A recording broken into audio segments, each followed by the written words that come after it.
মাওলানা সাদ সাহেবের বয়ানের বিষয়ে আমাদের শুরাই নিজামের পক্ষে যে সমস্ত আলেমগণ আছেন তাদের এলেম পর্যাপ্ত নয়। আখলাক টিভি সবার ইস্যুতেই সমান অবস্থান অর্থাৎ মধ্যম অবস্থানে থেকে সমান ইনসাফ কায়েম করে সকলকে সমানভাবে সুযোগ দিতে চায়। মাওলানা সাদ সাহেব মসজিদের বাহিরে দাওয়াত দেওয়া খেলাফে সুন্নত এই কথাটা বলেন নাই। আসসালামু আলাইকুম ওয়া রাহমাতুল্লাহ। নাহমাদুহু ওয়া নুসাল্লি আলা রাসূলিহিল কারীম, আম্মা বাদ। সুপ্রিয় দর্শক শ্রোতা, দেশ ও প্রবাসে, কাছে ও দূরে যে যেখান থেকেই আমাদেরকে দেখছেন ও শুনছেন, সকলকে আন্তরিক মোবারকবাদ জানাচ্ছি। আমি ইউসুফ মাহমুদী এবং আপনাদের প্রত্যেককেই আমন্ত্রণ জানাচ্ছি আমাদের আজকের এই বিশেষ ভিডিও বার্তা অনুষ্ঠানে। বন্ধুরা, আজ আখলাক টিভির স্টুডিওতে ভার্চুয়ালি যুক্ত হয়েছেন তাবলিগের এক প্রবীণ সাথী ভাই জনাব মোহাম্মদ ফয়সাল আহমদ। ফয়সাল ভাই গুরুত্বপূর্ণ কথা বলবেন। চলুন আমরা হজরতের সাথে আগে একটু সালাম বিনিময় করে আসি। আসসালামু আলাইকুম মোহতারাম, কেমন আছেন? ওয়ালাইকুম আসসালাম ওয়া রাহমাতুল্লাহ। জি আলহামদুলিল্লাহ, আমি ভালো আছি। আপনি কেমন আছেন হযরত? আলহামদুলিল্লাহ, আল্লাহর মেহেরবানি আমি এবং আমরা সবাই ভালো আছি। মোহতারাম, আপনার সাথে আমরা আলোচনায় আসব তার আগে আমরা একটু দর্শক শ্রোতাদেরকে শিরোনামটা বলে নেই। প্রিয় দর্শক, আপনারা জেনে থাকবেন যে তাবলিগের উভয় পক্ষের দ্বন্দ্ব প্রায় 7 বছরের বেশি সময় ধরে চলমান বাংলাদেশে। এই ক্ষেত্রে এখনো পর্যন্ত কোনো ঐক্যমত অথবা কোনো ঐক্যের ভিত্তিতে আলাদা আলাদা করে কাজ করা কোনো কিছুই সুরাহা হয়নি। যে কারণে এবছর আপনারা জেনে থাকবেন যে তাবলিগের নিজামুদ্দিন অনুসারীরা 3টি দাবি জানিয়েছেন। ইজতেমা প্রথম পর্বে করা এবং মাওলানা সাদ সাহেবকে ইজতেমায় অংশগ্রহণ করানো এবং ওনাদের সাথে ওনাদের দাবি যে বৈষম্য হচ্ছে সেটাকে একটা লেভেলে আনা। এই বিষয়গুলোকে ওনারা সামনে এনে নতুন করে দাবি করছেন এবং বিভিন্নভাবেই ওনারা সেটাকে প্রেস কনফারেন্সের মাধ্যমে আরও বিভিন্ন ওয়েতে বিভিন্নভাবে ওনারা জাতির সামনে তুলে ধরছেন। এই পরিপ্রেক্ষিতে নতুন করে আবার কিছু সমস্যা দেখা দিয়েছে, মতানৈক্য দেখা দিয়েছে। যে কারণে আপনারা দেখে থাকবেন যে 5ই নভেম্বর সোহরাওয়ার্দী উদ্যানে আলমী শুরার পক্ষ থেকে বড় একটি সমাবেশ পর্যন্ত করা হয়েছে এবং এই পক্ষ থেকেও আবার 7ই ডিসেম্বর একই জায়গায় সোহরাওয়ার্দী উদ্যানে সমাবেশ করার কথা আছে। যদিও সেটা নিয়ে মতানৈক্য চলছে, আমরা সে বিষয়ে যাচ্ছি না। আমরা যেটা বলতে চাই সেটা হলো আখলাক টিভি চাচ্ছে উভয় পক্ষকে মেলানোর জন্য। যদিও আখলাক টিভি মাঠ পর্যায়ের একটি মিডিয়া, আখলাক টিভি কেন্দ্রীয় নেতাদেরকে নিয়ে বা কেন্দ্রীয় দায়িত্বশীলদেরকে নিয়ে ওইভাবে কাজ করেন না। যদিও আলোচনা চলছে, কেন্দ্রীয় নেতাকর্মীরা বা কেন্দ্রীয় দায়িত্বশীলরা ইনশাআল্লাহ আখলাক টিভির সাথে কথা বলবেন, আলোচনা চলছে। তো এরই পরিপ্রেক্ষিতে আমরা আখলাক টিভির মাধ্যমে বিভিন্ন জন থেকে বিভিন্নভাবেই তথ্য নিয়ে জাতির সামনে উপস্থাপন করি। যেভাবে করে আজ মোহাম্মদ ফয়সাল সাহেব তাবলিগের একজন সাথী ভাই, তিনি নিজের আবেগ আবেদন, তার অনেকগুলো কথা আছে যে কথাগুলো জাতির সামনে আখলাক টিভির মাধ্যমে তুলে ধরতে চান। ওই পরিপ্রেক্ষিতেই হজরত আজকে আখলাক টিভির স্টুডিওতে ভার্চুয়ালি যুক্ত আছেন। আমরা এখনই হজরতের কাছে যাব এবং ওনার মনের আবেদনটা, আকুল আবেদন যেটা রয়েছে বা জাতিকে মেলানোর জন্য অথবা কাজকে সুন্দরভাবে আঞ্জাম দেবার জন্য অথবা উভয় পক্ষে কিভাবে একসাথে পথ চলা যায় এই ব্যাপারে ওনার বক্তব্য কি, যেহেতু উনি তাবলিগের সাথী ভাই। তো আমরা ওনার টোটাল বিষয়টাকে এখন ওনার কাছ থেকে আমরা শুনবো। যে মোহতারাম, আপনি আপনার আবেগ আবেদন আপনার মতো করে বলবেন। আমরা স্পেসিফিকলি আপনার জন্য আলাদা কোনো প্রশ্ন বানাইনি বা কোনো প্রশ্ন করব না, শুধুমাত্র আপনি আপনার মতো বলবেন। যদি আমরা প্রয়োজন মনে করি আপনার কথার মধ্যে আমরা দুই একটা প্রশ্ন যুক্ত করতে পারি। যে মোহতারাম বলবেন। জি আলহামদুলিল্লাহ, আল্লাহ তাআলা লাখ কোটি শুকরিয়া ফজল ও করম যে আল্লাহ তাআলা আমাদেরকে এখানে কিছু কথা বলার তৌফিক দান করছেন। এটা আল্লাহ তাআলার কাছে শুকরিয়া আদায় করি আলহামদুলিল্লাহ। বাকি একজন পুরানো তাবলিগের সাথী হিসাবে আমারও দিল এটাই চায় যে আমরা আগের মতো হয়ে যাই, আবার একসাথে বসি। যদিও আমরা এখন নিজামুদ্দিন অনুসারী হিসাবে আছি এবং আমাদের ভাই যারা আছেন, শুরাই নিজামের ভাই, জুবাইর সাহেবের পক্ষের যারা ভাই তারা ওই পক্ষে আছে, কিন্তু এদেরকে মেলানোর জন্য কি কি করা দরকার এটা আমাদের জরুরি। হ্যাঁ, এবং সবচেয়ে বড় বিষয়টা হচ্ছে যে উভয় পক্ষের মধ্যেই আলেম ওলামাগণ আছেন। প্রথমে আমি আলেম ওলামাদের বিষয়টাই আমরা একটু পরিষ্কার করি। আমাদেরকে যে জিনিসগুলো বলা হয় সেই জিনিসগুলো আমি প্রথমে একটু আনতে চাই। যেমন আমাদেরকে বলা হয় যে আমরা নাকি আলেম ওলামাদের থেকে বিচ্ছিন্ন। প্রথম কথা, আমরা জমহুর আলেমদের থেকে বিচ্ছিন্ন, আমরা কওমি আলেমদের থেকে বিচ্ছিন্ন, অথবা বলা হয় যে আমরা মহতারাম এখানে আপনাকে একটু ইন্টারাপ্ট করাই। মূলত আপনার পরিচয় আমি যতটুকু জানি, আমার সাথে আপনার পার্সোনালিও কথা হয়েছে, কিন্তু আমাদের দর্শক শ্রোতারা কিন্তু আপনার পরিচয়টা জানে না। এক্ষেত্রে আপনি কোন অংশের সাথে মিলে কাজ করতেছেন এই পরিচয়টা একটু বলে বা আপনার কাজের ধরনটা বলে এরপর আপনার আলোচনাটা করলে জনগণ বা আমজনতা ভালোভাবে বুঝতে পারবেন। জি, আমি এখন বর্তমানে নিজামুদ্দিন মার্কাজের অনুসারী সাথী হিসেবে কাজ করতেছি। দাওয়াত তাবলীগে মেহনতে আমাদের হযরত জি মাওলানা সাদ সাহেবের আমিরকে মেনে নিজামুদ্দিন মার্কাজের অধীনে আমরা কাজ করতেছি। জি বলবেন। তো আমি আসলে হয়েছে কি, আমি যখন প্রথমে মতানৈক্য হয়, আমি যেহেতু একজন সাধারণ সাথী, আমি কিভাবে এই জিনিসগুলাকে আমি দেখেছি বা আমার নিজের অনুভূতিগুলা কিভাবে হয়েছে, আমি কিভাবে কোন পক্ষে যাব, এগুলো আমি কিভাবে এই সিদ্ধান্তগুলো নিয়েছি, মূলত আমি এগুলাকেই আজকে একটু আপনাদের সামনে শেয়ার করতে চাই। তো প্রথমে আমি যে জিনিসটা আমার অনুভূতি সেটা আমি বলি। আমরা আসলে আলেম ওলামাদের শ্রদ্ধা করি, সম্মান করি। আলেম ওলামা আমাদের মাথার তাজ। আলেম ওলামাদের জিয়ারতকে ইবাদত একিন করো, এটা আমাদের হযরতজি পাই বলেন, আমরা সেটার উপর আমল করি। আমরা যেটা বলতেছি, এতক্ষণ যেটা বললাম আমি, যে আমাদেরকে বিচ্ছিন্ন বলা হইতেছে, আমরা কওমি ওলামা থেকে বিচ্ছিন্ন, তারপর হেফাজতি আলেমদের থেকে বিচ্ছিন্ন, জমহুর আলেমদের থেকে বিচ্ছিন্ন, অথবা জুবাইরপন্থী আলেমদের থেকে বিচ্ছিন্ন, এটার সাথে আমি দ্বিমত পোষণ করি, এটার সাথে আমি একমত নই। কেন নই সেটা আমি বলি। আমরা যখন নামাজ পড়ি, যে মসজিদেই নামাজ পড়ি, সেই মসজিদে ইমাম সাহেব নিজামুদ্দিন অনুসারী নাকি জুবাইর জুবাইর সাহেবের অনুসারী, হেফাজতে আলেম, আমরা কিন্তু সেটা দেখি না। আমরা দেখি তিনি একজন হাক্কানি আলেম, কওমি আলেম, আমরা তার পিছনে নামাজ পড়ি। আমরা যখন কোনো মাসলা মাসাইল জিজ্ঞেস করতে যাই, নামাজ, রোজা, হজ, যাকাত, তখনও আমরা কি করি, আমরা আমাদের যে আলেমগণ যারা আছেন, হাক্কানি আলেম, কওমি মাদ্রাসা আলেম, তাদের থেকে আমরা জিজ্ঞেস করি। আমরা কখনো এরকম মনে করি না যে আমি এই মাসলা মাসাইলটা আমি শুধু নিজামুদ্দিন আলেমদের থেকে জানবো। আমরা কিন্তু এটা করি না। বা জুবাইর সাহেবের পক্ষে যারা আছেন, বা হেফাজতের যে আলেমগুলো আছেন, কওমি মাদ্রাসা যারা আলেম আছেন, তাদের থেকে আমরা মাসলা মাসাইল নিব না, এমনও না। ফয়সাল ভাই, আপনাকে একটু জি ইন্টারাপ্ট করাই। আপনি এখন যেটা বলছেন আমার মন ভরে গেছে কথাটায়, যে আমরা মাসআলা মাসাইল নেবার ক্ষেত্রে, নামাজের ক্ষেত্রে, অর্থাৎ ইমাম নির্বাচনের ক্ষেত্রে বা বিভিন্ন ক্ষেত্রে আমরা কিন্তু এইভাবে দেখি না হেফাজতের আলেম নাকি জি হেফাজতের বাইরে বা তাবলিগি, বা মানে কোন পক্ষের কি আশায় বিষয়, মানে এটা কি আলমী শুরার পক্ষে নাকি নিজামুদ্দিনের অংশের পক্ষে, এটা দেখেন না, ঠিক আছে।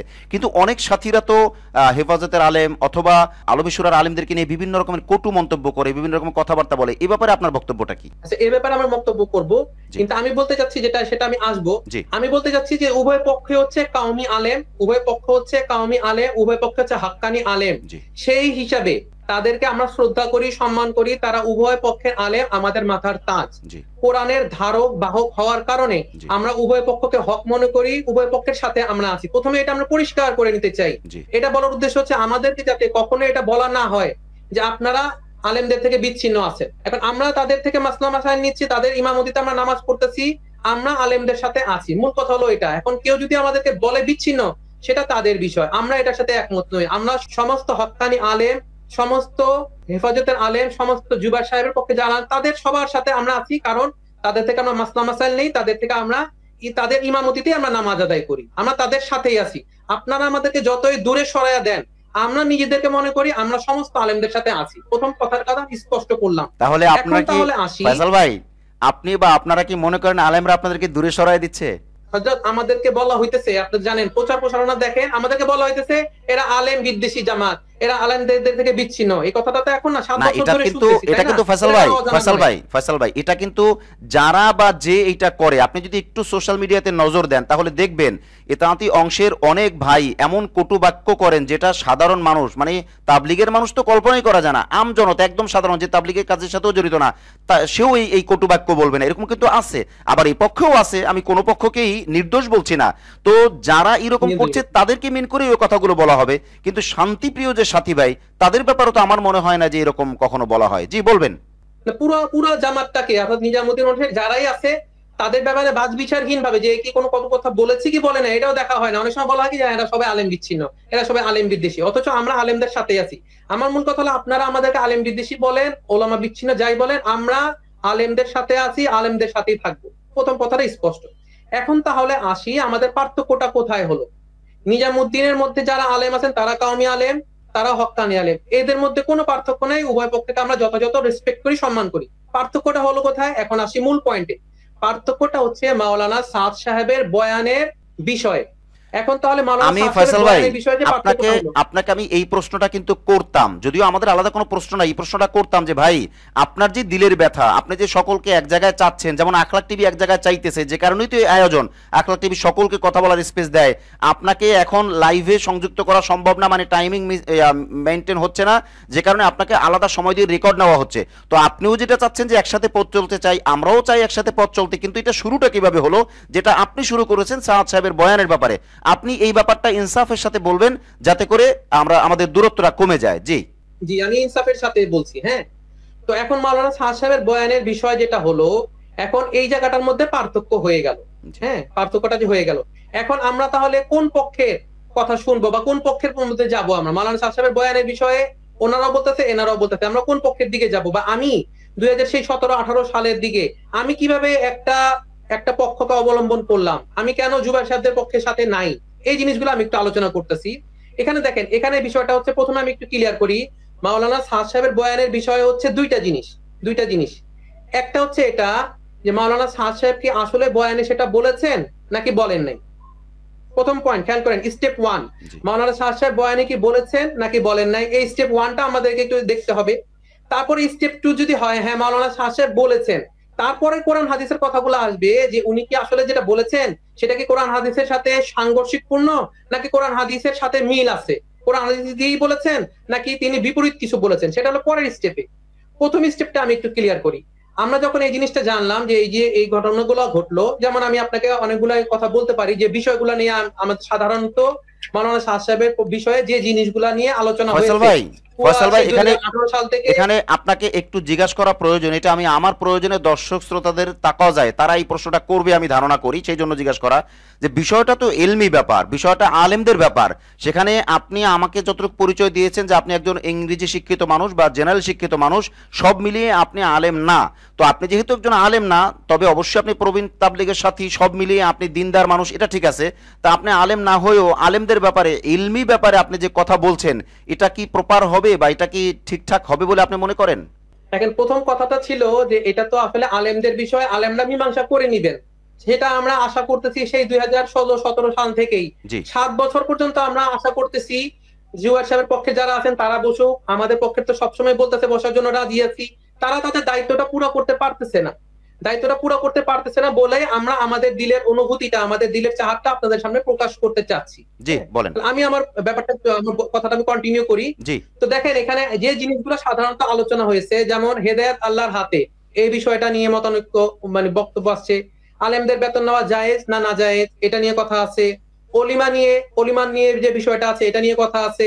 সুলাইমান আলাইহিস সালামের ঘোড়া নিয়ে, যেটা এই যে গত লাইফেও মাওলানা ইয়াহিয়া সাহেব বলে গেছেন, এটা নিয়ে কথা আছে। উহুদের যুদ্ধে সাহাবাদের নাফরমান বলা, এটা নিয়ে কথা আছে। তারপরে যে মসজিদের বাইরে দাওয়াত দেওয়া খেলাফে সুন্নাত, এটাও গত বয়ানে, গত লাইভে আপনাদের মাওলানা ইয়াহিয়া সাহেব বলেছেন, আব্দুল মালিক সাহেব বলেছেন। অর্থাৎ আমার এখানে অনেকগুলা লিস্ট আছে, যে 30টার মতো লিস্ট আছে, এই লিস্টের মধ্যে অনেকগুলা বিষয় আছে।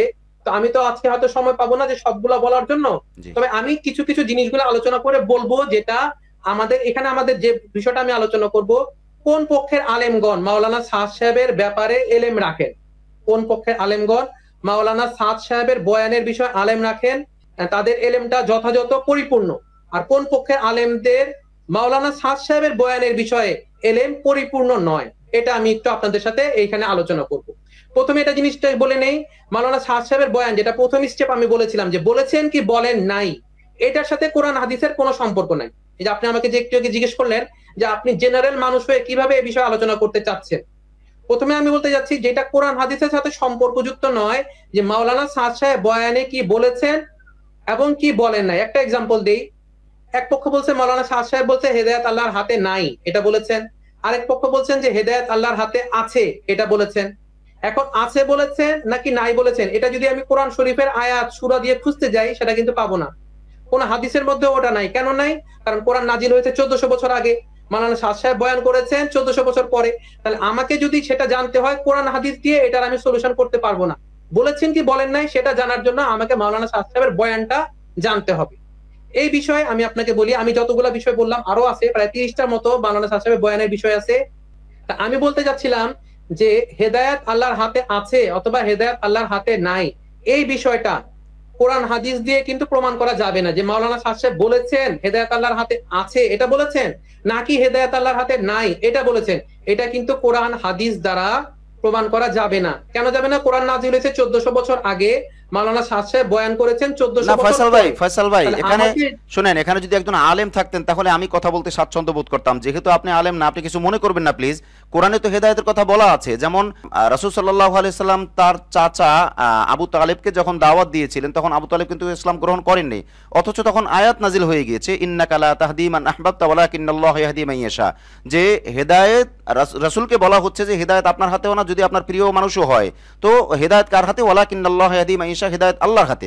তো এখানে তো আল্লাহ বলছেন যে হেদায়েত আল্লাহর হাতে, তো এটা আমরা নির্ধারণ কেন করতে পারবো না? মানে কোরআন হাদিসে তো আছে বিষয়টা।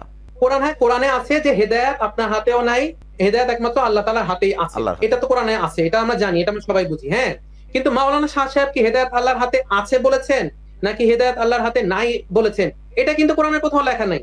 যে 1400 বছর আগে কোরআন হাদিস দ্বারা কিন্তু আমি এটা প্রমাণ করতে পারবো না যে মাওলানা শাহ সাহেব কি বলেছেন অথবা কি বলেন নাই। এটা জানার জন্য আমাকে মাওলানা শাহ সাহেবের বয়ানটা ইতমিনানের সাথে, পরিপূর্ণ বয়ানটা মনোযোগের সাথে শুনতে হবে। অফকোর্স।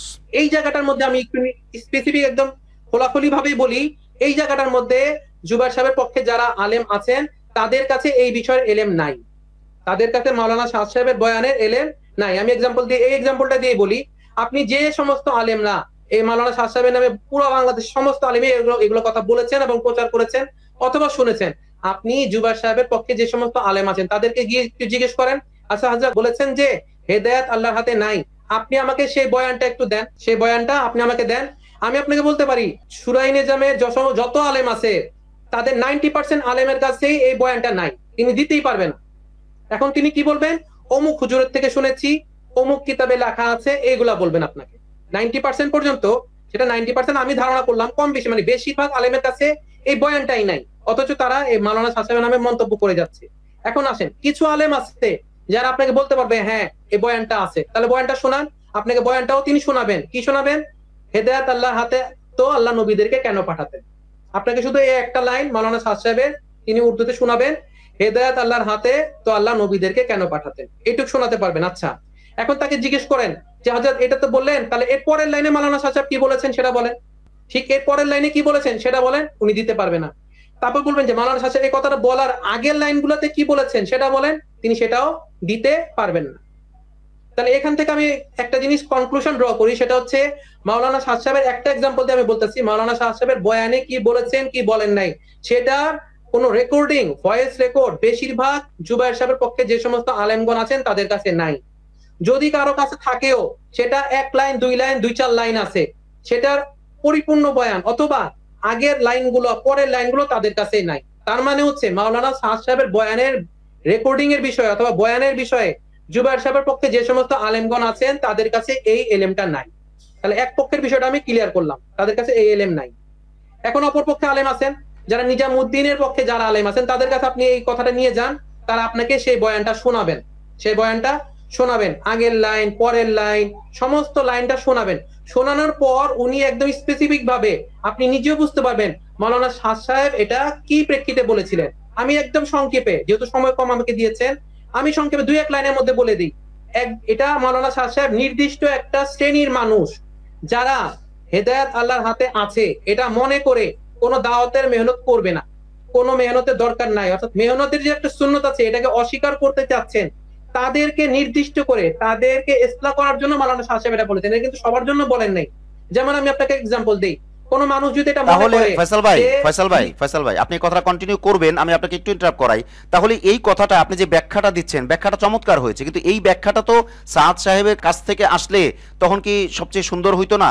ওনার কাছ থেকে আবার এইটার রেকর্ডিং আসলে, ওনার জবানিতে কোনো বয়ানে আসলে এবং সেইটা ফলো করে প্রচার করলে ওই ব্যাখ্যাটা সহকারে, তাহলে কি ক্লিয়ার হতো না? এক্ষেত্রেও আমি ওইটাই বলতেছিলাম যে এইটাই বলতেছি, মাওলানা শাহ সাহেবের একাধিক বয়ান, আমি আপনাকে এখনো যদি সুযোগ দেন আমি আপনাকে শুনে দিতে, একাধিক বয়ানে ওই যে আপনি যে আয়াতটা বললেন সেই আয়াতটা উনি বলেছেন, বলে স্পেসিফিক বলেছেন হেদায়েত একমাত্র আল্লাহ তাআলার হাতে, এটা কোন নবী রাসূলের হাতেও নাই। আমরা মেহনত করতে পারি কিন্তু হেদায়েতের মালিক একমাত্র আল্লাহ, এই হেদায়েত আল্লাহ তাআলা কোন নবী রাসূলের হাতে রাখেন নাই। একাধিক বয়ান, একটা বয়ান না, অনেকগুলো বয়ান আমি দিতে পারবো। এই যে আপনি যেটা বললেন উনি তো বলেছেন। এখন তাহলে আমাদের প্রশ্ন হলো সূরা নিজামের ভাইরা এগুলো জানে না কেন? ওই যে এটাই বললাম যে ওনাদের কাছে ওই এলেম নাই। মাওলানা শাহ সাহেবের বয়ানের যে বিষয়গুলো আছে ওনারা ওটা নিয়ে অত যাচাই বাছাইও করেন নাই, ওনাদের অত সময়ও নাই, ওনারা শোনা শোনা কথার উপর কিছু একটা বলে দিয়েছেন যে কারণে ওনাদের পক্ষে এই এলেম নেই। অথচ আমাদের কাছে আমাদের যে ফয়সাল ভাই আপনি যদি বলেন যে সুরাই নিজামের আলেমদের কাছে এই এলেমটা নাই, তাহলে এটা আমার মানতে কষ্ট হয়। বরং আপনি যদি এভাবে বলেন যে সুরাই নিজামের হয়তো অনেক আলেমরাই তাহকিকটা আগাগোড়া করেন নাই, এইটা বলতে পারেন, কিন্তু এলেম নাই কারণ ওনারা তো ইলমি মানুষ, ওনারা তো এলেমের মধ্যেই বড় হইছে, পুরো আগাগোড়া এলেমটাই তো ওনাদের কাছে। মানে আলেমদের কাছে আর কি, আপনার নিজামুদ্দিন অনুসারী যে আলেমরা আছেন তাদের কাছেও এলেম আছে, আমি তাদেরকে ছোট করতেছি না, কিন্তু মাকাম অনুযায়ী, সংখ্যা অনুযায়ী, অবস্থান অনুযায়ী আপনি তো এইটা বললে আমার কাছে এমনি কষ্ট লাগে যে ওনাদের কাছে এই এলেমটা নাই। জি বলেন। হ্যাঁ, আমি বলছিলাম যে এলেম নাই। এখন দেখেন আমি কিন্তু স্পেসিফিক বলে নিয়েছি জি কোন বিষয়ের এলেম নাই। জি মাওলানা জি সাদ সাহেবের বয়ানের বিষয়ে এলেম নাই। জি আমি কিন্তু এটা বলছি না যে তাদের কোরআন হাদিসের এলেম নাই। আমি তো বলবো, তো আগেই শুরু করেছি এভাবে, কোরআন হাদিসের ধারক বারক হওয়ার কারণে জি আমরা উভয় পক্ষে আলেমদেরকে মাথার তাজ মনে করি। জি তারা আমাদের জীবনের রাহাবার, তারা আমাদের আকাবির, তারা আমাদের পথ প্রদর্শক। জি কোরআন হাদিসের সমস্ত বিষয়ে জি তারা আমাদের রেসপেক্টেড। আমি যে বলেছি তাদের এলেম নাই, সেটা কোন বিষয়ে? মাওলানা সাদ সাহেবের বয়ানের যে পরিমাণ বয়ানটা তাদের রেকর্ডিং থাকা দরকার ছিল, যে পরিমাণ বয়ানটার বিষয়ে তাদের জানা দরকার ছিল, তারা জানেন নাই। তারা শুধু অতটুকু জেনেছেন, হেদায়েত আল্লাহর হাত মে হতি তো আল্লাহ নবিयों को क्यों भेजते, হেদায়েত আল্লাহর হাতে তো আল্লাহ নবীদেরকে কেন পাঠাতেন। অন্য বয়ানে যে বলছেন মাওলানা সাদ সাহেব যে হেদায়েত আল্লাহর হাতেই আছে, এটা কোনো নবীরাজদের কাছে নাই, এই বয়ানটা তাদের কাছে নাই। আগের লাইন ওই ওই যে বাক্যটা হেদায়েত আল্লাহর হাতে আছে, তার তো আল্লাহ নবীদেরকে কেন পাঠাইতেন, তারপরের লাইন কি আছে এটাও নাই, তার আগের লাইন কি আছে এটাও নাই। এখন আমি সংক্ষেপে মাওলানা সাদ সাহেবের এই বিষয়টা যেহেতু আসছে একদম সংক্ষেপে আমি এই বিষয়টা একটু বলে দেই। জি মাওলানা সাদ সাহেব এই কথাটা কেন বলেছিলেন। জি মাওলানা সাদ সাহেব এই বিষয়টা কেন বলেছেন, শুরু করেছেন কিভাবে? এক লোকের কাছে অনেক খানা আছে, তুমি পাশের ঘরে পাশের বাসায় গিয়ে দেখবে যে না খেয়ে মানুষ মারা যাচ্ছে, তো একে তুমি জালেম বলবে না তো কি বলবে? মাওলানা সাদ সাহেব শুরু করেছেন এভাবে, জি এক লোকের কাছে অনেক খাবার কিন্তু পাশের লোকের মানুষজন না খায় মারা যাচ্ছে, তো তুমি তাকে জালেম না বলে কি বলবে? তারপরে কি আসছেন, এখান থেকে তুমি আরেক পরের লাইনে আসছেন, এক লোকের কাছে অনেক এলেম, যে তিনি কোথা থেকে বয়ান শুরু করবেন সেটাও তিনি নির্ধারণ করতে অনেক সময় পারেন না। এত এলেম, এখান থেকে শুরু করব না ওখান থেকে শুরু করব। আর পাশে গিয়ে দেখবা ওই এলাকার মানুষ কালেমা ছাড়া মারা যাচ্ছে, কালেমা ছাড়া মারা মারা যাচ্ছে। যাচ্ছে। তো তারপরে মাওলানা সাদ সাহেব এখানে বোঝাতে গিয়ে বলেছেন যে মানুষজন অনেক এলেমওয়ালা আছে, এটা কিন্তু সবাইকে বলেন নাই। জি জি যারা এলেমওয়ালা আছে কিন্তু তারা দাওয়াতের মেহনত করতে চাচ্ছেন না, তারা মনে করতেছেন হেদায়েত আল্লাহর হাতেই আছে, তো আমাদের মেহনতের যে সুন্নত আছে এই সুন্নতটাকে তারা অস্বীকার করতেছে। উনি এটা বলতেছেন, আবার স্পেসিফিক ভাবে বলছেন এই জামানার উম্মতদেরকে একটা ধোঁকা এই দেওয়া হয়েছে যে আল্লাহ ওয়ালাদের রুহানি তাওয়াজ্জু দ্বারাই সমস্ত মানুষ হেদায়েত পেয়ে যাবে। দেখেন কত স্পেসিফিক ভাবে বলছেন, কাকে বলতেছেন, কাকে সম্বোধন করে বলতেছেন, স্পেসিফিক বলে দিয়েছেন। এই জামানার উম্মতদেরকে একটা ধোঁকা দেওয়া হয়েছে যে শুধু আল্লাহ ওয়ালাদের রুহানি তাওয়াজ্জু দ্বারাই উম্মত হেদায়েত পেয়ে যাবে, অর্থাৎ কোনো মেহনত লাগবে না, আমি রুহানি তাওয়াজ্জু প্রয়োগ করব, আমি দোয়া করব, আল্লাহ সবাইকে হেদায়েত দিয়ে দাও, আল্লাহ তাআলা হেদায়েত দিন। এই চিন্তা ভাবনা করে যারা ঘরে বসে আছেন এটা তাদেরকে, এর জন্য তো আমি স্পেসিফিক বলে নয়, এটা কিন্তু ঢালাওভাবে উনি সবাইকে বলেন নাই, উনি জি কোন গ্রুপটাকে সম্বোধন করে বলতেছেন এটা স্পেসিফিক বলে দিয়েছেন। জি আচ্ছা, তারপর উনি বলতেছেন, আচ্ছা কেউ যদি আপনাকে বলে যে ভাই আমি রিজিকের মালিক আল্লাহ তাআলা, রিজিকের মালিক আল্লাহ তাআলা, কাকে খানা দিবেন কাকে খানা দিবেন না সেটা আল্লাহ তাআলা নির্ধারণ করেন, যার তকদিরে যতটুকু খানা আছে পানি আছে সে সেটা খাওয়া না পর্যন্ত তার মওত হবে না, হবে। এগুলো তো সব আমরা মানি, তাই জি না? জি এখন কেউ যদি বলে যার তকদিরে যা খানা পিনা আছে সে তো খাবেই, আমি জাকাত দিব না, আমার জাকাত দেওয়ার কি দরকার, আমার জাকাত দেওয়ার কি দরকার? তার তকদিরে যদি খানা থাকে রিজিক থাকে সে খাবে, আর তার তকদিরে যদি খানা পানি না থাকে অভুক্ত অবস্থা মারা যায় তো সে মারা যাবে, আমি কেন তাকে জাকাত দিতে যাব, তার রিজিকের ব্যবস্থা করতে যাব, আমার কি দরকার আছে? তো বলেন, এই কথাটা যদি বলতে কেউ বলে আর তাকে যদি আপনি সংশোধন করার জন্য বলেন যে ভাই রিজিকের মালিক তো আল্লাহ তাআলাই, তো আল্লাহ তাআলা জাকাতের হুকুম কেন নাজিল করলেন? জি এই কথা দ্বারা কি, এই কথাটা কি বলা কি কোনো ভুল হবে বলেন? ভুল হবে না। বা এই কথাটা দ্বারা কি এটাও বোঝা যাবে যে না রিজিকের মালিক আল্লাহ তাআলা, রিজিক জাকাত না দিলে আল্লাহ ফয়সাল তাআলা ভাই, রিজিক দিতে এই পারবেন যে না, এমন আপনি যে কিছু বোঝা আমাকে যাবে না। প্রশ্ন করলেন যে এই কথাটা বলা কি ভুল হবে, এই প্রশ্ন তো মূলত আমাকে করেন না, এই প্রশ্ন আপনি আমাদের দর্শক আপনারই। শ্রোতা যারা সকলকে বা আমাকে সহ ইনক্লুডিং মি। জি জি কিন্তু জি আমার জি কথা হলো জি। আপনি এইটার ব্যাপারে ফায়সালা যদি না দেন বা আমি ফায়সালা না দিই তাহলে ভালো হয় আপনি ব্যাখ্যা করতে পারেন যে উনি এই দৃষ্টিকোণ থেকে বলছে, এইটা বললে এরকম হইতে পারে, ওইটা বললে এরকম হতে পারে, জাজ পড়তালটা বা যাচাই বাছাইটা আলেমরাই করুক। জি আলেমরা করবে, দর্শক শ্রোতা করবে, হ্যাঁ জি আমি তাদের উদ্দেশ্যে প্রশ্নগুলো করছি। জি আচ্ছা, জি তাহলে তুমি এটা বোঝাতে গিয়ে এই প্রশ্নটা করলেন সেম ভাবে একই ভাবে যে রিজিক তো আল্লাহ তাআলারই হাতে, তাহলে আল্লাহ তাআলা জাকাতের হুকুমটা কেন নাজিল করলেন, জি তোমাকে তো তোমার দায়িত্বটা পুরো করতে হবে। হবে। ঠিক তেমনি ভাবে মাওলানা সাদ সাহেব ওই গ্রুপটাকে সম্বোধন করে বলছেন হেদায়েত আল্লাহর হাতে, তো আল্লাহ তাআলা নবীদেরকে কেন পাঠাইছেন, আল্লাহ তাআলা তো নবীদেরকে পাঠাইছে একটা সুন্নাত তো আছে, ঠিক আছে। এখন দেখেন সবচেয়ে গুরুত্বপূর্ণ জিনিস তারপরের লাইনেই, এই প্রশ্নটা দিয়ে এই লাইনটা দিয়ে যদি মানুষ ধোঁয়াশা সৃষ্টি করতে না পারে, কোন উম্মতকে ভুল বুঝাইতে না পারে, এর জন্য এটার জবাব উনি পরের লাইনে দিয়ে দিয়েছেন। পরের লাইনটা খুব গুরুত্ব দিয়ে শুনেন।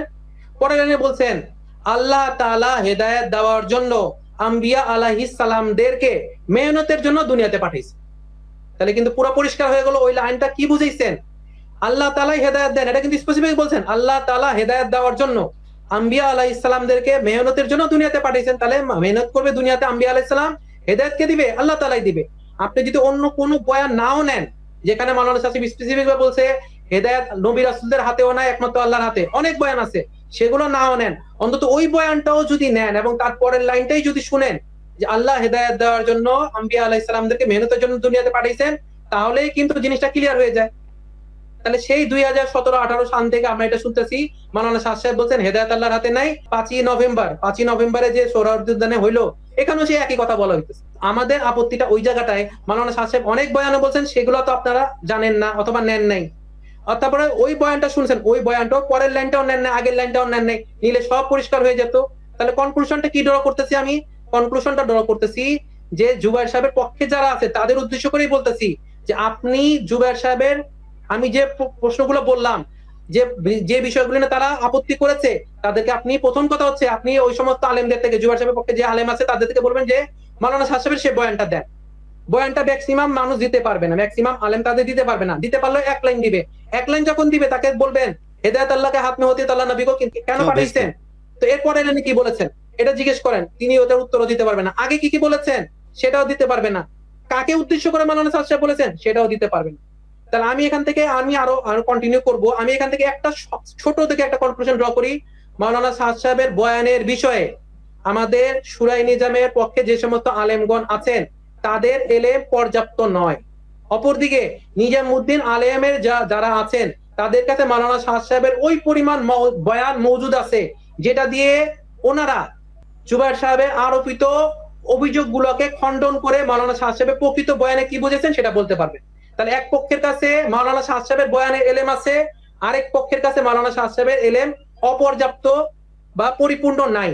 কিন্তু আমি আবারও বলতেছি, দুই পক্ষের আলেম কোরআন হাদিসের ধারক বাহক হওয়ার কারণে আমরা তাদেরকে সম্মান করি, তারা আমাদের মাথার তাজ। ফয়সাল আমরা ভাই, এটা দেখবো না তিনি জুবায়ের সাহেবের পক্ষে না। ফয়সাল ভাই, আপনার এতক্ষণের আলোচনায় আমি যেটা বুঝলাম তাতে সারাংশ দ্বারা এইটা যে উভয় পক্ষের আলেমরা যদি বসেন এবং সেটা যদি একাধিক বৈঠক হয়, মিডিয়া দরকার নাই, মিডিয়ার বাইরেও হতে পারে, এবং তারা যদি ওনার ভুলগুলোকে নিয়ে আলাপ আলোচনা করেন, তাহলে মনে হয় যে সুন্দর একটা গন্তব্যের দিকে যেতে পারবেন। তার চাইতেও কি আরো ভালো হয় না যে উভয় পক্ষের আলেমরা মিলে সাদ সাহেবের সাথে দেখা করা, অথবা সাদ সাহেবকে বাংলাদেশে আনা, ইজতেমার জন্য না, ইজতেমার জন্য আনা নিয়ে তো বিতর্কই আছে, আমরা ওইটার দিকে যাচ্ছি না, শুধু এই সমাধানের জন্য নির্দিষ্ট কয়েকদিনের জন্য ওনাকে আনা অথবা ওনার কাছে যাওয়া, কোনো না কোনোভাবে একসাথে হওয়া, এরপরে ওনাকে নিয়ে বসলেই কি সবচেয়ে সুন্দর ফয়সালা হয় না? মানে আপনি বা ওনার পক্ষের আলেমরা ব্যাখ্যা দেওয়ার চাইতে উনি নিজেই যদি এটা টোটালটা প্রত্যেকটা ব্যাপারে আলাদা আলাদা করে ব্যাখ্যা দেয়, তাহলে এটা কি সবচেয়ে বেস্ট হয় না? আপনি যে প্রস্তাবটা দিয়েছেন, মানে এর থেকে ভালো কোনো প্রস্তাব হইতেই পারে না। আপনি আমার দিলের কথা বলেছেন। আপনারা মাওলানা শাহ সাহেবের কাছে বসেন, ওনাকে ইজতেমা থেকে আনতে দেন, আপনারা এনে উভয়পক্ষে আলেমগণ বসেন, ওনার আকীদা ঈমান আমল সব জেনে নেন, তাহলে সবচেয়ে উত্তম। কিন্তু এটা তো আমরা অনেকবার বলেছি যে আপনি ইজতেমা না অন্য সময় আনেন, আয়না ক্লিয়ার করে নেন। আচ্ছা, ক্লিয়ার করার পরেও যদি না হয় তাহলে একটা কথা, এখন যেহেতু তারা ওই প্রস্তাবে রাজি হচ্ছে না, দ্বিতীয় প্রস্তাবও কিন্তু আমরা করেছি। সেটা কি, আমাদের আলেম ওলামাগণ এখন থেকে না, সেই 2017-18 সাল থেকে আপনাদেরকে বলা যেতে যে ওপেন চ্যালেঞ্জ, আপনারা মাওলানা শাহ সাহেবের বয়ানের বিষয়গুলো নিয়ে আমাদের সাথে বসেন। আমাদের কাছে পরিপূর্ণ জিনিস আছে যেটা আমরা আপনারা হয়তো জানেনও না, আপনারা না জেনে বিভিন্ন জিনিস জায়গায় মন্তব্য করে যাচ্ছেন, যে কারণে ফিতনার আগুনটা ছড়াইছে। আপনারা আমাদের থেকে পরিপূর্ণ বয়ানটা নেন, মাওলানা শাহ সাহেব কি বলেছে আমরা সব আপনাদেরকে ইতমিনান করে দিব 100%। আপনারা আমাদের সাথে অন্তত বসেন। বসবে না।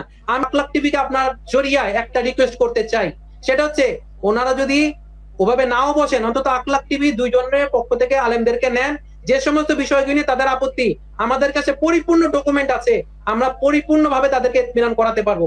আপনিও যদি দুই পক্ষকে একসাথে নিয়ে মেহরবানি করে ওনাকে 10 মিনিট সুযোগ দেন, এনারা 10 মিনিট সুযোগ দেন, নিজেদের মধ্যে একটু মীমাংসা করে নেক আপত্তি আছে কি নাই।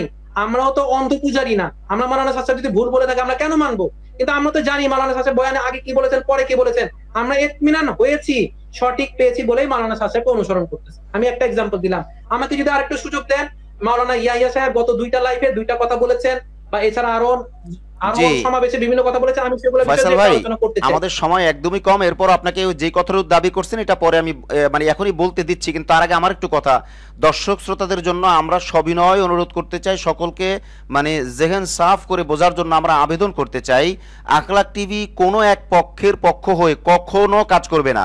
এটা কোনো ব্যাপারে না, না তাবলিগ ইস্যুতে অথবা অন্য কোনো ইসলামী দল 2-3 দলের ইস্যুতে অথবা অন্য কোনো ব্যক্তি বা কোনো ঘরানার ইস্যুতে, আখলাক টিভি সবার ইস্যুতেই সমান অবস্থান অর্থাৎ মধ্যম অবস্থানে থেকে সমান ইনসাফ কায়েম করে সকলকে সমানভাবে সুযোগ দিতে চায়। এক্ষেত্রে এক পক্ষ আসলে আর এক পক্ষ যদি না আসে সে দায় আখলাক টিভির না, বাকি দুই পক্ষ আসলে আখলাক টিভি সমান ইনসাফ দিবে। যেহেতু আপনি একটা প্রসঙ্গ টেনেছেন সেজন্য আমি এই কথাটা ফাঁকে বলে দিলাম যে যদি উভয় পক্ষের 2 জন 4 জন 10 জন বসে আখলাক টিভিতে, যদি আপনার ভার্চুয়ালি বসেন, সেই ক্ষেত্রে অনেকটা উদাহরণ হিসেবে আমি বলতে পারি যে ফেস দ্য পিপলের মতো জনাব সাইফুর সাগর সাহেবের মতো আমি চেষ্টা করব সর্বোচ্চ ইনসাফ দিতে, সময়ের ক্ষেত্রে, কথা বলার ক্ষেত্রে, পয়েন্টের ক্ষেত্রে এবং সম্মান ইজ্জত এহতারামের ক্ষেত্রে, এবং কেউ কাউকে যাতে আঘাত করতে না পারে এই ক্ষেত্রে আমার দিক থেকে সম্পূর্ণ ইনসাফের ভিত্তিতে সমান একটা স্পেস থাকবে। এই জন্য যে আখলাক টিভি চায় সম্পূর্ণ ভেনিশ হয়ে যাক বিষয়টা, অর্থাৎ মিলেজুলে সবাই আবার একসাথে কাজ করুক।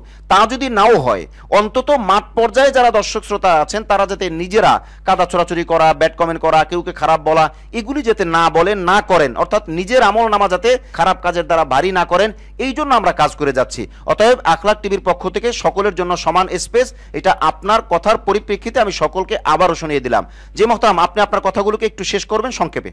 জি আলহামদুলিল্লাহ, আপনারা যে প্রস্তাবটা দিয়েছেন বা এটা কিন্তু খুবই ভালো। তাহলে কি হবে, মাওলানা সাদ সাহেবের ব্যাপারে যে অভিযোগগুলো আছে সেটার বেশিরভাগই নিষ্পত্তি হয়ে যাবে, তাদের জিনিসটা ক্লিয়ার হয়ে যাবে, তারা ইতমিনান হয়ে যাবে মাওলানা সাদ সাহেব কি বলেছেন, আসলে কি বোঝাতে চেয়েছেন, এটা পরিপূর্ণ ক্লিয়ার হয়ে যাবে, আমাদের দূরত্বটা অনেক কমে আসবে।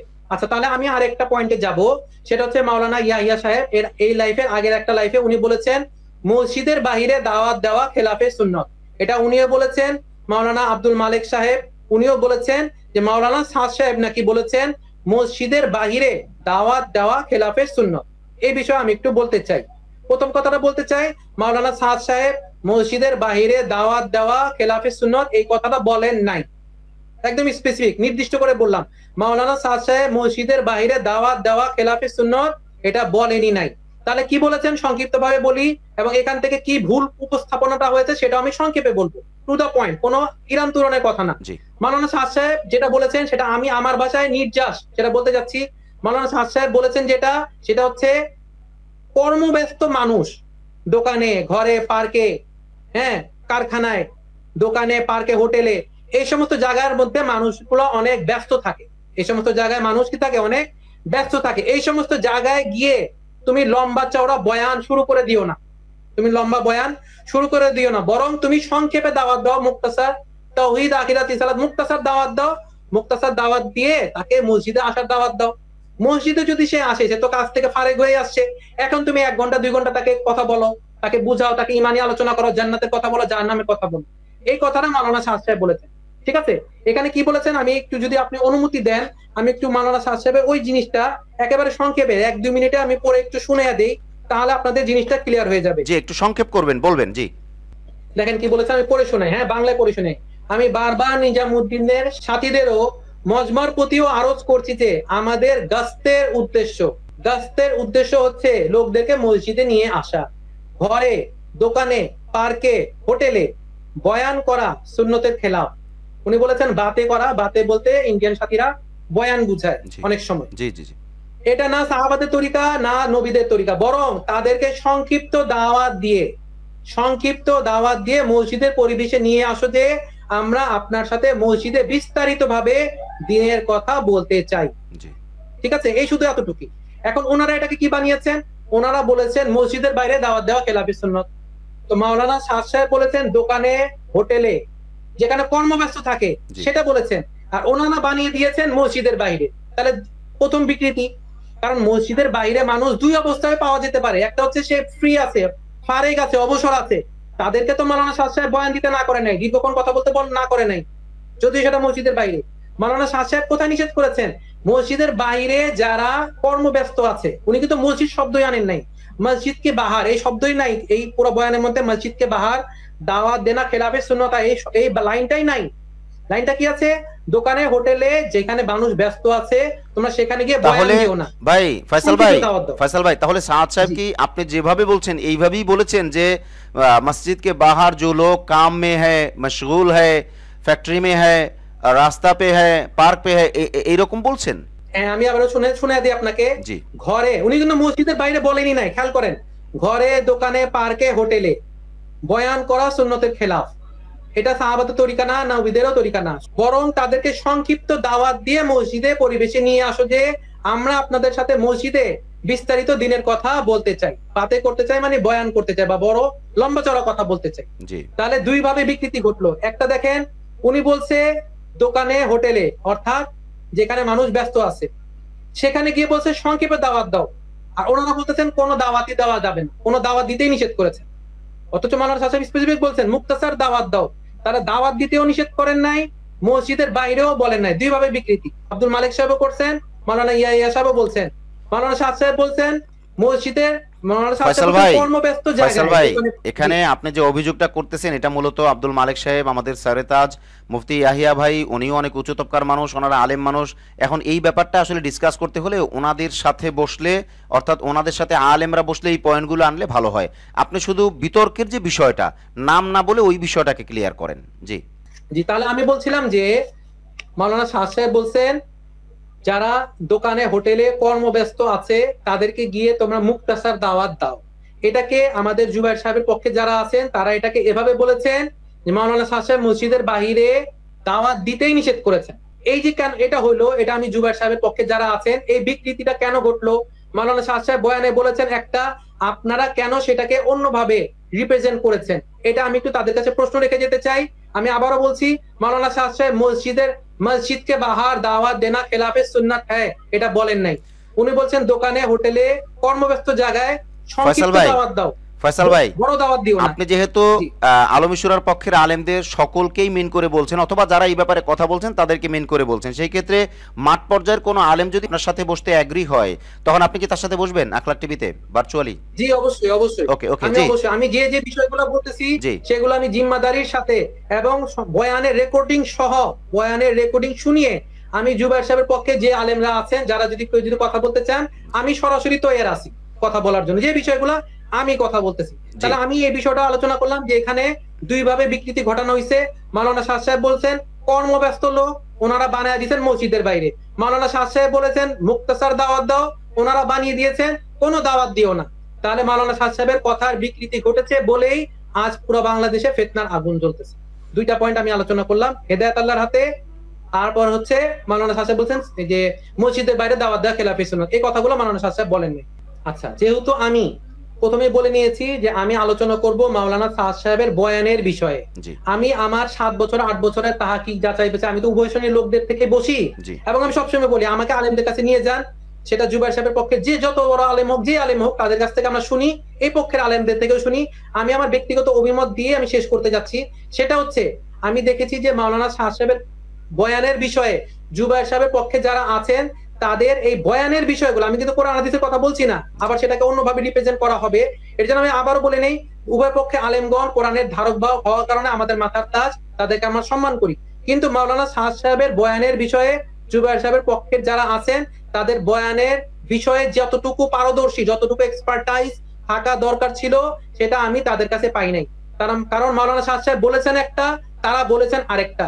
বেশিরভাগের কাছে, তাদের কাছে কোনো বয়ানের রেকর্ডিং মজুদ নাই। জানলেও 1-2 লাইন জানেন, তারপরের লাইন আগের লাইন জিজ্ঞেস করলে তারা বলতে পারেন না। তাই জুবাইর সাহেবের পক্ষে যে সমস্ত অনুসারীগণ আছেন তারা মেহেরবানি করে আমার এই কথাটা একটু গুরুত্ব দিয়ে শুনুন। আপনারা উভয় পক্ষে আলেমদের কাছ থেকেই বয়ানের বিষয়টা জানুন। জানার পরে আপনারা ইতমিনান হয়ে যাবেন যে মাওলানা শাহ সাহেব কি আসলে আপত্তিকর কোনো কথা বলেছেন নাকি বলেন নাই। এটা হচ্ছে আমার একটা অনুরোধ জুবাইর সাহেবের পক্ষে যারা সাধারণ সাথী তাদের জন্য। আমার আরেকটা অনুরোধ হচ্ছে জুবাইর সাহেবের পক্ষের যে সমস্ত আলেম আছেন তাদের কাছে, আপনারা যারা ওয়াজাতি জোর বিভিন্ন সমাবেশে মাওলানা শাহ সাহেবের নামে বিভিন্ন মন্তব্য করে দেন, তাদেরকে আমি একটু খুবই বিনীতভাবে একটা আরজ করি, আপনারা তো এক পক্ষের কিছু কাটপিস কথা শুনেছেন, আপনারা একটু মেহেরবানি করে, আমি আছি, আমাদের মাওলানা মুয়াজ ভাই আছেন, আরো যারা আছেন তাদের কাছেও আসেন যে হযরত মাওলানা শাহ সাহেবের ব্যাপারে তো যেহেতু আপনারা মাওলানা সাহেবকে আসতেই দিবেন না, সবচেয়ে ভালো হইতো তো আমাদের এই যে ভাই যেটা বললেন ইউসুফ ভাই, যে মাওলানা শাহ সাহেবের মুখেই শুনে নেন, ইস্তেমাতে আসতে দেন অথবা অন্য কোথাও আসতে দেন। এটা যেহেতু করতে দিচ্ছেনই না, অন্তত পক্ষে আপনারা এক পক্ষের দুই একটা কাট পিস যখন শুনছেন, আপনারা মেহেরবানি করে আমাদের আলেমদের কাছে আসেন, আমাদের থেকে ওই বিষয়ে মাওলানা সাহেবের বয়ানটা নেন, বয়ানটা শুনুন। আচ্ছা, বয়ানটা শোনার পর আমরা শতভাগ নিশ্চিত যে আপনি ইতমিনান হয়ে যাবেন, এখানে কোনো আপত্তিকর কথাই নাই। তারপরে যদি আপনি মনে করেন যে হ্যাঁ আপত্তিকর কথা আছে, তখন আপনি ওয়াজাহাতি জোর করেন, মাওলানা সাহেবের ব্যাপারে যা বলার বলেন। তাহলে কি হবে, এই যে বয়ানের বিষয়ে আপনি একটা বলে দিচ্ছেন, আমার মতো সাধারণ ছাত্রী এটা বলার সাহস পাবে না যে মাওলানা সাহেব এটা বলে নাই। আমি একটা আলেম, এত বড় আলেমদের বিষয়ে কেন বলবো যে এটা বলেন নাই, অথবা একটা বলছেন আপনারা আরেকটা বলছেন। আপনি যদি উভয় পক্ষে আলেমদের থেকে এই কথা বয়ানগুলো শুনতেন, শুনে ইতমিনান হতেন, তাহলে আপনার বয়ান যখন কোন মাওলানা সাহেব এবার মন্তব্য করবেন, তখন এই মন্তব্যটা আপনাদের সঠিক রাহাবারে চলতো, আপত্তি করার সুযোগ থাকতো না। আমি আবারও অনুরোধ করতেছি, যারা বিভিন্ন ওয়াজাতি জোর করবেন, সমাবেশে কথা বলবেন, তারা পরিপূর্ণ ওই বিষয়টা সম্বন্ধে এলেম অর্জন করবেন। মাওলানা সাহেবের সমস্ত বয়ান ওই বিষয়ে কি কি আছে সব নিবেন, সব নিয়ে পরিপূর্ণ প্রস্তুতি নিয়ে তারপর আপনি মাওলানা সাহেবের বয়ানের বিষয়ে সমালোচনা করেন। আর যদি ইতমিনান হয়ে যান, বেশিরভাগ ক্ষেত্রে আপনি ইতমিনান হয়ে যাবেন, তাহলে সমালোচনার কোনো দরকার হবে না। এভাবে আমরা আমাদের আপোষে যে সমস্যাগুলো আছে সেগুলো আমরা নিষ্পত্তি করতে পারবো। মাশাআল্লাহ, আপনি চমৎকার বলেছেন। আল্লাহ পাক আপনার ইলমে হেলেমে হায়াতে বারাকাত দান করুন। আমরা আপনার জন্য কৃতজ্ঞতা প্রকাশ করি। আখলাক টিভির পক্ষ থেকে অসংখ্য ধন্যবাদ জানাই, এবং সাথে সাথে আপনার কাছে আমরা আবেদন করব যে আপনি যেভাবে আগ্রহী হয়ে অনেক বার আমাদেরকে রিকোয়েস্ট করে আপনি কথা বলেছেন, এভাবে আরও ভাইরা কথা বললে আপনি তাদেরকেও দাওয়াত দিবেন, তারাও কথা বলবেন। সাথে সাথে আলমী সুরার পক্ষ থেকেও যারা কথা বলবেন তাদেরকেও আপনার সম্মানের সাথে গ্রহণ করবেন। এবং যদি কখনো আপনার একই সাথে বসা হয়, আমি মুখামুখি শব্দটা বলবো না, আমি বলবো একই সাথে এক টেবিলে যদি বসা হয়, এক টেবিল বলতে ভার্চুয়ালি, তখন আপনারা তাদেরকে সম্মানের সাথে কথা বলবেন, তারাও আপনাদেরকে সম্মানের সাথে কথা বলবে, যাতে করে আমরা দূরত্ব কমাইতে পারি। কারণ 7 বছরে অনেক অনেক বেশি দূরত্ব হয়ে গেছে, এই দূরত্ব এখন শত্রুতে পরিণত হয়েছে। অতএব এটা আর বাড়তে দেওয়া যায় না, যাবে না। আমরা সবাই যদি চেষ্টা করি, আখলাক টিভি একটা ছোট মিডিয়া হলেও এখানে কথা বলার স্পেস আছে। অতএব আপনারা আলোচনার টেবিলে, অর্থাৎ আলোচনা করতে করতেই এটাকে অনেকটা ভেনিশ করতে পারবেন, অনেকটা কাছাকাছি আসতে পারবেন, আমি এই বিশ্বাস করি। আল্লাহ রাব্বুল আলামিন আমাদের সকলকে এক হয়ে চলার তৌফিক দান করুন। তাহলে পর্যন্তই, দেখা হচ্ছে পরবর্তী কোনো লাইভে অথবা পরবর্তী কোনো ভিডিও বার্তায় ইনশাআল্লাহ। আসসালামু আলাইকুম ওয়া রাহমাতুল্লাহি ওয়া বারাকাতুহু।